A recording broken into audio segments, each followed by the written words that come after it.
For our first story, we have, am I the asshole for refusing to let my cousin name her baby after me because of a family prophecy?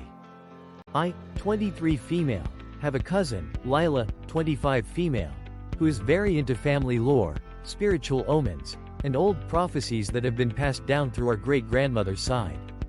Most of the time, I just go along with it because it's harmless stuff like, never plant rosemary on a full moon, or, our bloodline has a connection to the ocean. Weird, but whatever. Well, now she's pregnant, and things have gotten intense. Last week, she announced that she wants to name her daughter after me. I was flattered at first and asked why she chose my name. That's when she got all serious and said, because you're the chosen one. Excuse me?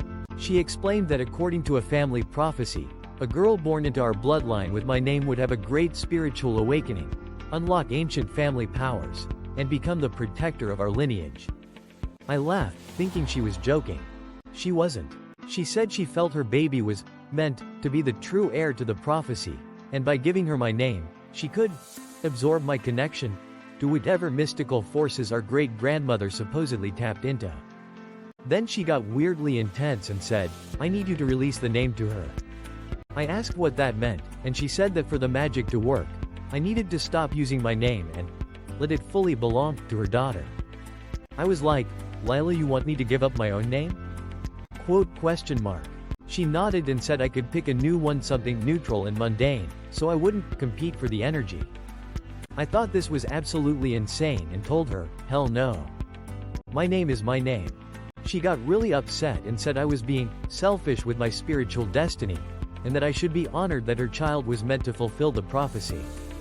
Now, some family members, who are also into the whole mysticism thing, are saying I should at least consider it because this is bigger than me, and the prophecy has never been wrong before. I honestly don't care if the kid gets magical powers or not. I'm not renaming myself just so her baby can have full access to the family spirits or whatever. Am I the asshole for refusing to give up my name? That's the end of our first post. Let's see what the commenters had to say. Our first commenter says, not the asshole, tell her you are indeed the chosen one, and if she tries to steal your power you will curse her and all her descendants. Our second commenter says, NTAAAA, this is insane, laugh out loud, I feel like I just read a dream I had.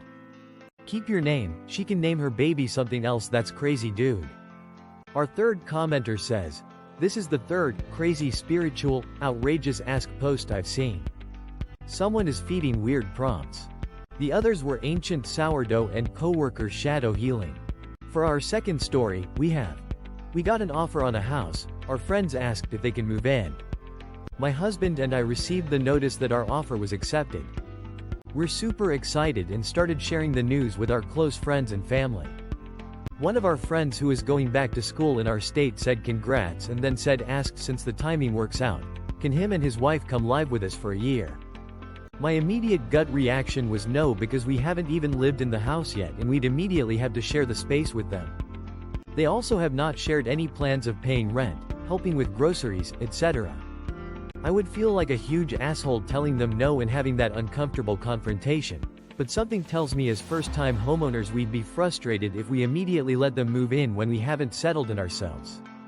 Also, I can't help but wonder what was their plan if we didn't get a house and still lived in our apartment. This just feels like they jumped on the opportunity of living somewhere free. Just looking for others' opinions because I'm feeling pretty worked up about it. That's the end of our second post. Let's see what the commenters had to say. Our first commenter says, greater than I would feel like a huge asshole telling them no and having that uncomfortable confrontation, not the asshole. And analyze why you think you'd be the asshole for telling them that they can't come live with you. They're asking to live in your home for a year, not borrowing a cup of sugar. If they think you're an asshole for that, then they are not your friends. Our second commenter says, do not do it. Do not let them move in. No chance, no way. Take it from someone that's been there. Had a friend move in was 6 months to get on his feet. It took 3 years and a GF to get him to move out. His stuff is still at my place 8 months later. I keep hounding him to get his stuff out. He won't. It's the most frustrating thing ever. Not the asshole, don't invite him in. It may strain the friendship for a bit, but it's better than the friend being a burden and straining it for a long time and you grow to resent them. I couldn't be comfortable or happy in my home. It will dampen your relationship with your husband Aitah. What makes it worse is he wants to move his wife in too. Then she gets pregnant, they'll guilt you about putting kids out on the street. You'll never get them out. If you tried to kick them out, they'd try and pull squatters' rights on you and take over. While you're stuck footing the bill. Just don't do it, OP, keep your sanity. I was lucky our friend was a single guy. But he latched onto a successful woman and is now living in her place. He's not my problem anymore. Well, until he gets his stuff out. I'm about to pay someone to haul it away and send him the bill. Our third commenter says, not the asshole, just straight up say, sorry, no, we aren't interested in having tenants or roommates. For our last story, we have, am I the ass for not paying for my nephew's tuition after he was rude to my son? So I hit it big at the casino last year. Like life-changing money. Everyone in the family suddenly has ideas about how I should spend my winnings.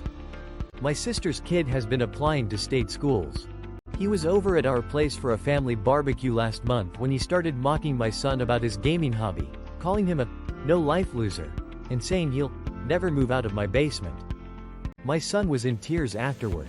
Kid's already dealing with anxiety and this sent him spiraling. Fast forward to last week, my sister calls demanding I pay for nephew's tuition since I have all this extra money just sitting around. I laughed and reminded her how her precious boy treated my son.